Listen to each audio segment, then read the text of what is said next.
So guys, I imagine some of you have been wanting to see more of the 2007 Crown Victoria Police Interceptor, so here it is. Just going to give a few updates and thoughts compared to the civilian model. So the only thing the car needed was a ball joint tightened because whoever put it on didn't tighten it up properly. It needs an O2 sensor. Unfortunately, on the way home, for those of you that love Crown Vics, you're going to know this already, but the blend door actuator let go. So it's stuck on like medium heat and cold right now. So unfortunately, I'm going to have to rip apart the dash and get in behind it to get the blend door actuator replaced. So my friend will be able to do that. Overall, my thought on the car is very good condition. Not much rust on it. The undercarriage has a little bit, but nothing to worry about. This is a very clean car. It was most likely in an accident when it was in service, because the only reason why I say that, if you look, you can kind of see how this paint looks to be more factory than this. You can kind of see it in the video here, just because the hood's a lot more shiny than the header panel, the bumper, and the fender. But overall, like I said, it's a body on frame car, so that doesn't matter too much. Tires, like I said, are in pretty good shape. The only thing that seems to be worse overall than the civilian cars so far is the fuel economy isn't as good, but it also needs an O2 sensor. So like I said, this car is in very good shape. Really doesn't need a whole lot. It'll go through safety inspection on Monday, no problem.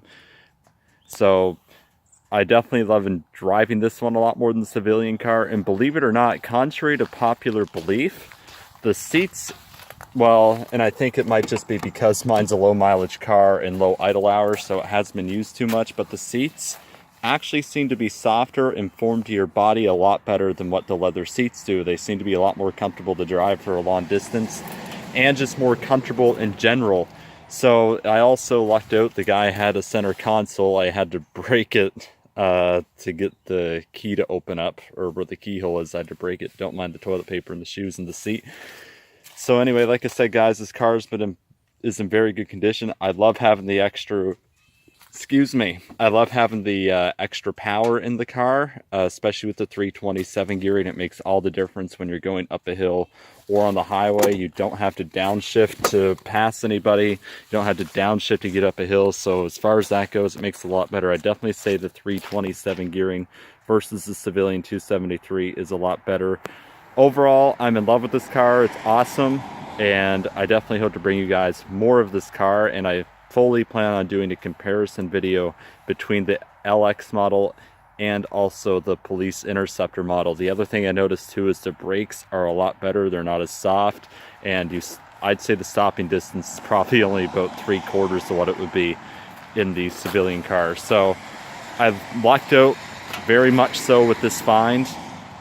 The other thing I want to do is get rid of the winter tires. I have one Goodyear. I'm just going to pop the trunk for you guys, actually.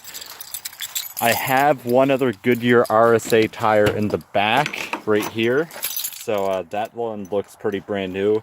The Firestone Firehawk GTs I would put on the back, but if the camera picks it up, they're unfortunately dry rotted. So I can't use these tires. They're not safe to drive on. So they're going to have to go in the trash bin, but I do have 3 extra rims. So I have this one, this one, this one, and the Goodyear RSA tire just needs to get put on a rim eventually. So yeah, like I said, guys, I'm very lucky to have found this car. I didn't plan on quite buying a Crown Victoria just yet. What I plan on doing with the silver one is most likely getting it sold. I'm not sure what it'll sell for. I'll probably post it up for around $3,300, $3,400 or best offer, because it is a very clean car, with the exception of the rust around the wheel wells a little bit. But besides that, that car's in pretty mint condition, mechanically sound. So like I said, very happy to find this. The only other things I really want to get done on the car is an oil change, filter change, get the transmission fluid changed, get a new air filter on there because that one's dirty. I haven't had a chance to get one yet, and get a fuel filter. So besides that, this car is in really good shape, and I did notice it still has the old strobe light sitting in there. Obviously not functional. And the other thing that I thought was cool that the RCMP put on was they put on the deer whistles. That way deer will hopefully not jump in front of your car. Anyway, guys, thank you so much for watching, and I hope to bring you more of this car very soon. Like I said, let me know what you want to see in the comment section. Have a good one, everybody.